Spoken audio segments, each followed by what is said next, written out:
tombol subscribe di bawah.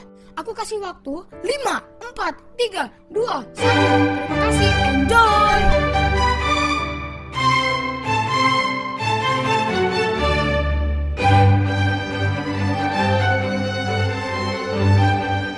Shalom, selamat pagi.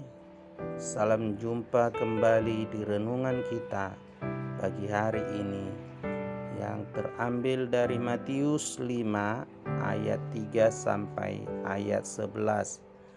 Berbahagialah orang yang miskin di hadapan Allah, karena mereka yang empunya kerajaan surga.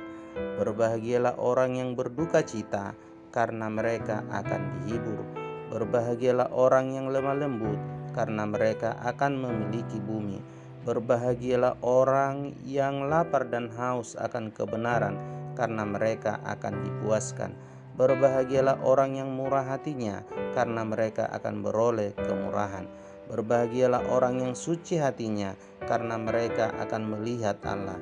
Berbahagialah orang yang membawa damai, karena mereka akan disebut anak-anak Allah. Berbahagialah orang yang dianiaya oleh sebab kebenaran, karena mereka yang empunya kerajaan sorga. Berbahagialah kamu jika karena aku kamu dicela dan dianiaya, dan kepadamu difitnahkan segala yang jahat. Bersukacitalah dan bergembiralah, karena upahmu besar di surga, sebab demikian juga telah dianiaya nabi-nabi yang sebelum kamu.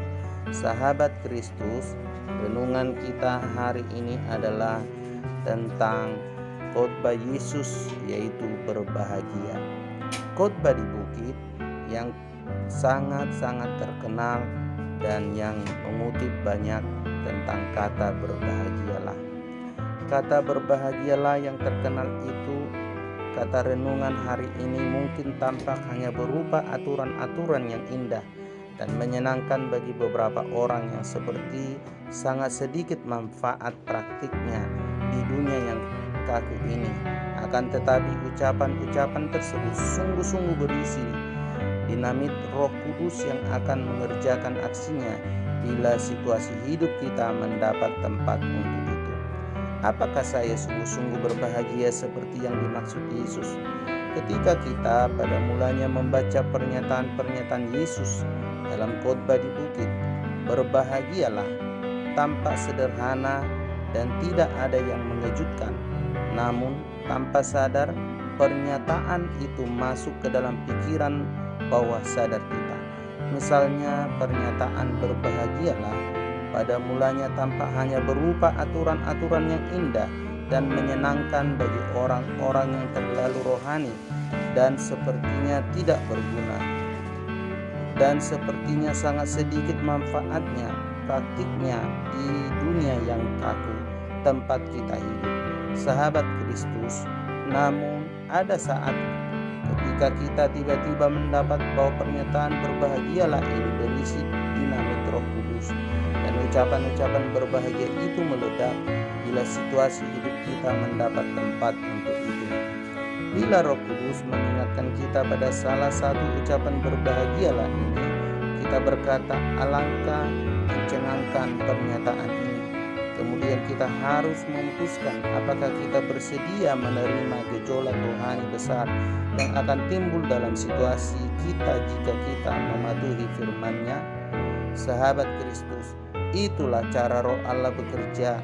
Kita tidak usah dilahirkan kembali untuk menerapkan khotbah di bukit secara harfiah.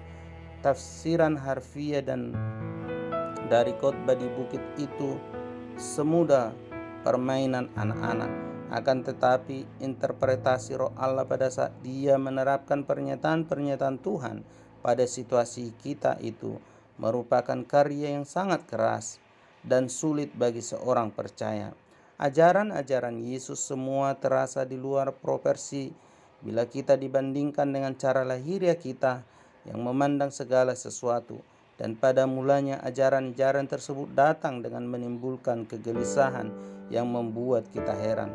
Dalam hal ini, kita langkah demi langkah harus menyesuaikan jalan dan hubungan kita dengan ajaran Yesus Kristus pada saat Roh Kudus menerapkannya pada situasi kita. Khotbah di bukit bukanlah seperangkat aturan dan ketetapan, tetapi gambaran kehidupan yang akan kita hayati bila Roh Kudus tidak terkendala dalam diri kita. Amin. Mari kita berdoa. Terima kasih Tuhan Yesus buat kebenaran-Mu di pagi hari ini yang mengajarkan kami untuk kami selalu berbahagia karena ada Tuhan di dalam hidup kami, ada Roh Kudus yang menjamin hidup kami, ada penyertaan-Mu yang senantiasa Tuhan di dalam setiap kehidupan kami. Berkati kami semuanya Tuhan, apapun pergumulan dan keadaan umat-Mu hari-hari ini, biarlah Tuhan yang memberkati. Tuhan Yesus, baik pemirsa yang mendengarkan channel ini, Engkau yang memberkati.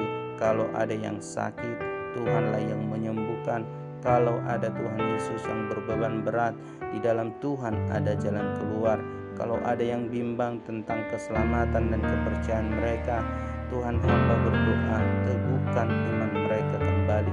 Akan kami berdoa Tuhan, biarlah tunjukkan keselamatan-Mu bagi orang yang ragu-ragu. Engkau nyatakanlah Tuhan, kami serahkan ke dalam tangan-Mu.